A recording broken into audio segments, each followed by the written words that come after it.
तो चलिए स्टार्ट करते हैं आज की क्लास। और आज हम लोग देखेंगे coordinates of the centroid of A triangle. क्या देखेंगे?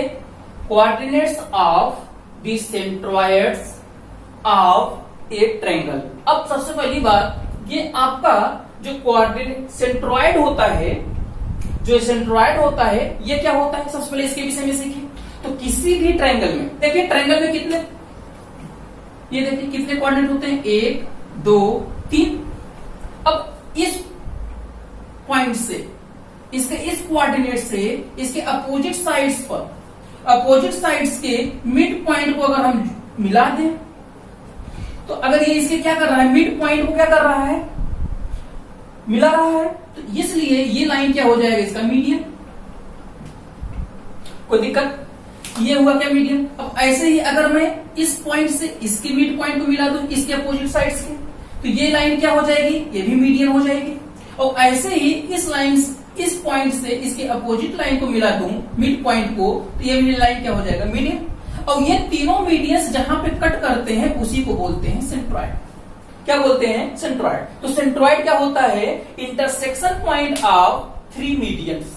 क्या होता है, इंटरसेक्शन पॉइंट ऑफ 3 मीडियंस। तो यहां देखिए, एक मीडियन है एडी, एक क्या है बीई, और एक क्या है सीएफ। और इन सब का जो कटान बिंदु है, जहां पर ये तीनों एक दूसरे को कट कर रहे हैं, उसी को क्या बोलते हैं, सेंटर, जहां पर हमने इसे रिप्रेजेंट किया है सी से। तो अब हमें क्या करना है, इसके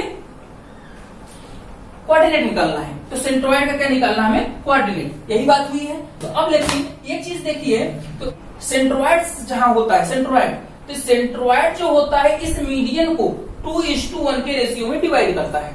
तो इतनी बात समझ, ये प्रॉपर्टी हमें पता होनी चाहिए अगर आप कोऑर्डिनेट चाहते हैं तो अब इतनी बात समझ में आ गई। अब तो पता चल गया क्या प्रॉपर्टी है कि मीडियन जो होता है वो सेंट्रोइड के द्वारा 2:1 के रेशियो में डिवाइड किया जाता है। या मैं ये ऐसे कहूं कि सेंट्रोइड मीडियन को 2:1 के रेशियो में डिवाइड करता है। 2:1 के रेशियो का मतलब है कि अगर एटी आपका मीडियन है, तो एसी, अब एसी पॉइंट क्या करता है, 2 पार्ट में डिवाइड करता है। एक करता है एसी में और दूसरा करता है सीटी में। तो ये जो सीटी है वो 1 पार्ट है किसका, एसी का। तो इसका मतलब सीडी से 2 गुना कौन है, एसी। तो इसका मतलब क्या है कि ये जो सी पॉइंट है एडी को 2:1 के रेशियो में डिवाइड करता है। अब इसी चीज को आइए हम लेकर सेंट्रोइड निकालते हैं। अब दूसरी बात देखिए कि हमें भाई इसका कोऑर्डिनेट चाहिए, तो हमने क्या सीखा है, कोई अगर लाइन है, अगर हमारा लाइन एडी है, तो ए का कोऑर्डिनेट तो पता है, लेकिन डी का कोऑर्डिनेट कहां पता है, दोनों का कोऑर्डिनेट पता होना चाहिए ना, तभी तो हम रेशियो देखिए सेक्शन फार्मूला लगा के अपना कोऑर्डिनेट निकाल लेंगे। तो अब इसकी पॉइंट हमें नहीं पता है, लेकिन हमें इतना पता है कि ये जो लाइन बीसी है, बीसी का मिड पॉइंट क्या है, डी। तो हम यहां से अगर मिड पॉइंट थ्योरम लगा दें तो हमें डी का पॉइंट मिल जाएगा। तो मिड पॉइंट थ्योरम लगाएंगे, तो मिड पॉइंट थ्योरम हम लोगों ने क्या सीखा है, बोलिए। मिड पॉइंट थ्योरम क्या है हमारा, हमने सीखा है कि x, अगर x की वैल्यू चाहिए, अगर देखिए मान लीजिए हमने इसे मान लिया यहाँ पर x और कॉमा y इसका कोऑर्डिनेट है मिड पॉइंट का, ठीक है, या x डैश y डैश मान लें, ठीक है।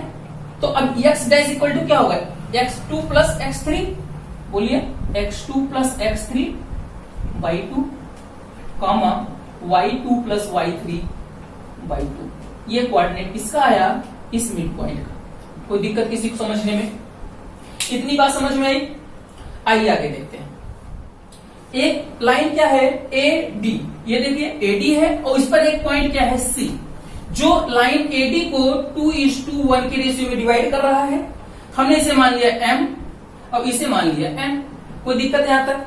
अब हम क्या करते हैं, अब हमें देखिए इसका कोऑर्डिनेट पता है, ए का कोऑर्डिनेट देखिए क्या पता है, x1 y1। ए का कोऑर्डिनेट हमें पता है, देखिए x1 y1। और डी का कोऑर्डिनेट हमें पता है, क्या पता है, ये देख लीजिए यहां से निकाला हूं ना। तो ये क्या निकाला था हम लोगों ने, x2 प्लस x3 y2, और क्या निकाला था, y2 प्लस y3 y2। ये कोऑर्डिनेट हमें पता है। अब क्या करें, अब हमें इसकी वैल्यू निकालनी है, तो सेक्शन फार्मूला लगा दें। तो सेक्शन फार्मूला क्या करता है, इसका कोऑर्डिनेट अगर हम मान ले क्या है, x, y, क्या मान ले, x, y, यही मान लेना।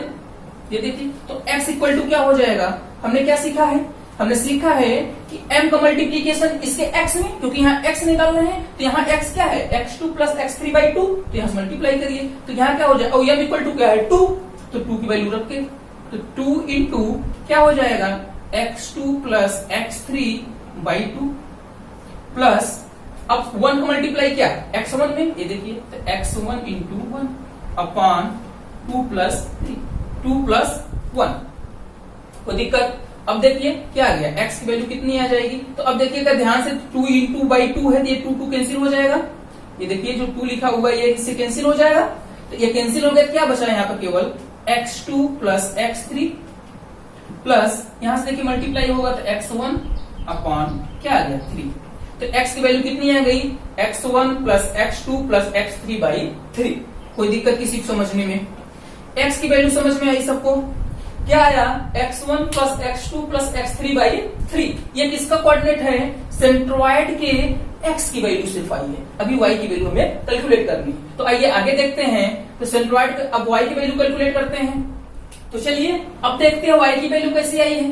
तो हमने कहा कि हम सीखे थे x की वैल्यू निकाले, तो y इक्वल टू हमने क्या सीखा था m इंटू y2 की जगह पर क्या है यहाँ पर देखिए y2 प्लस y3 बाई 2, तो देखिए m का मल्टीप्लाई इधर हो गया, अब n का मल्टीप्लाई इधर होगा तो देखिए क्या है y1 है, तो n क्या है 1 है, 1 इंटू y1, और m क्या था 2 इंटू y2 प्लस y3 by 2 upon m plus n मतलब 2 प्लस 1, ये देखिए ये इससे कैंसिल हो गया। अब क्या आ गया y की वैल्यू कितनी आ गई y2 प्लस y3 प्लस y1, वहां से मल्टीप्लाई होगा y1 आएगा, ये देखिए y1 बाई 3। तो अब हमारा सेंट्रोइड का कोऑर्डिनेट क्या आ गया, तो इसे लिखेंगे x और y, हमने c क्या माना था, हमने यही माना था ना, देखिए यहाँ से x, y माना था और x, y की वैल्यू हमने निकाल ली है, तो देखिए क्या निकाला हमने, x की वैल्यू कितनी आई x1 प्लस x2 प्लस x3 बाई 3 और y की वैल्यू क्या आई है y1 प्लस y2 प्लस y3 बाई 3, ये हमारा हो गया सेंट्रोइड। तो हमने कहा कि अगर एक ट्रायंगल दिया गया है, उसके तीनों कोऑर्डिनेट दिए गए हैं, उसके तीनों निर्देशांक अगर हमें दिए गए हैं, तो उनके x का कोऑर्डिनेट पाने के लिए सेंट्रोइड, किसी ट्रायंगल के सेंट्रोइड का कोऑर्डिनेट पाना है, तो आप क्या करिए x वाले को सबको ऐड कर लीजिए और 3 से डिवाइड कर दीजिए। आप 3 बार x को जोड़ेंगे ना, x1 x2 x3, तो 3 से डिवाइड कर दीजिए। ऐसे ही y वाला y निकालना है तो वह सब तीनों को जोड़ के और 3 से डिवाइड कर दीजिए, तो आपको क्या मिलेगा सेंट्रोइड। ये डेरिवेशन समझ में आया सबको, आपको ये डेरिवेशन जो हुआ है x, ये आया है x और फिर यहां से y आया है, इसके डेरिवेशन में कहीं दिक्कत आप लोगों को, सारी चीजें क्लियर हैं, बोलिए सारी चीजें क्लियर हैं।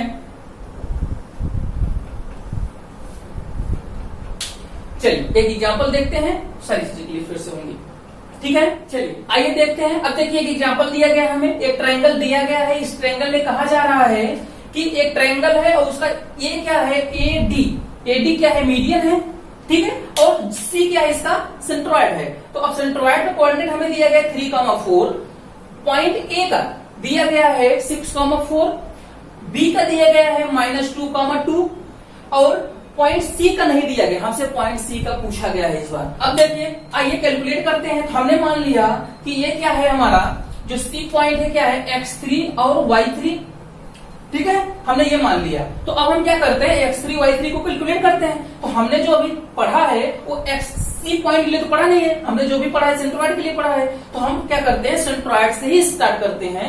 तो हमें सेंट्रोइड दिया है, तो सेंट्रोइड का फार्मूला क्या होता है ये देखिए लिखा हुआ है। अगर हम मान लें ये क्या है आपका x1, y1 और ये क्या है आपका x2, y2 और ये है आपका x, y और ये x3, y3, तो फार्मूला क्या बनता है, हमने क्या पढ़ा है x इक्वल टू क्या पढ़ा है इक्वल टू x1 प्लस x2 प्लस x3 अपॉन 3। कोई दिक्कत, यही पढ़ा है। तो सारी वैल्यू पुट करते हैं। x की वैल्यू कितनी है देखिए 3, तो 3 रख दिए। फिर इसके बाद x1 की वैल्यू कितनी है देखिए वहां से 6 प्लस x2 की वैल्यू कितनी है -2 और x3 हमें निकालना है। कोई दिक्कत इतना समझने में। अब देखिए बाई 3, अब क्रॉस मल्टीप्लीकेशन करेंगे तो देखिए क्या हो जाएगा 3 3 जा 9 इक्वल टू 6 में से 2 गया, देखिए माइनस प्लस माइनस हो जाएगा और 6 में से 2 गया 6 - 2 प्लस x3। तो अब बताइए कितना आ जाएगा 9 और ये इधर माइनस हो जाएगा आपके, तो कितना आएगा 4 इक्वल टू x3। तो x3 की वैल्यू कितनी आ गई, 9 में से 4 गया 5, तो हमारे x3 आ चुका है। x3 कितना आ गया 5। आइए अब कैलकुलेट करते हैं y को। y के लिए क्या फार्मूला है हमारे पास, y इक्वल टू y1 प्लस y2 प्लस y3 अपॉन 3, यही था ना। अब बोलिए ये चीजें थी तो y की वैल्यू यहां हमें पता है 4, हमने 4 रख दिया, y1 पता है 4, फिर उसे भी रख दिया। फिर इसके बाद हमने क्या देखा, y2 कितना है 2 प्लस 2, y3 हमें कैलकुलेट करना है बाई 3। अब देखिए क्रॉस मल्टीप्लीकेशन कर देंगे, क्या 3 1 4 जा 12, 1 से मल्टीप्लाई करेंगे, देखिए 4 और 2 6, ये देखिए 6 हो जाएगा, तो 6 प्लस y3, तो y3 कितना आ जाएगा 12 माइनस 6 इक्वल टू 6। तो इसका कोऑर्डिनेट कितना आ गया, y3 आ गया 6 और x3 आ गया 5, तो c का कोऑर्डिनेट हो जाएगा, पहले x लिखते हैं फिर y, तो 5,6 इसकी वैल्यू आ जाएगी, इसका कोऑर्डिनेट आ जाएगा। कोई दिक्कत किसी को समझने में? तो ये रहा है आपका कोऑर्डिनेट ऑफ सेंट्रॉइड, किसी भी ट्रायंगल के सेंट्रॉइड का कोऑर्डिनेट कैसे कैलकुलेट करते हैं, ये सारी बातें हमने देखी। तो आज की क्लास बस इतनी, ठीक है, मिलते हैं फिर नेक्स्ट क्लास में, तब तक के लिए थैंक यू।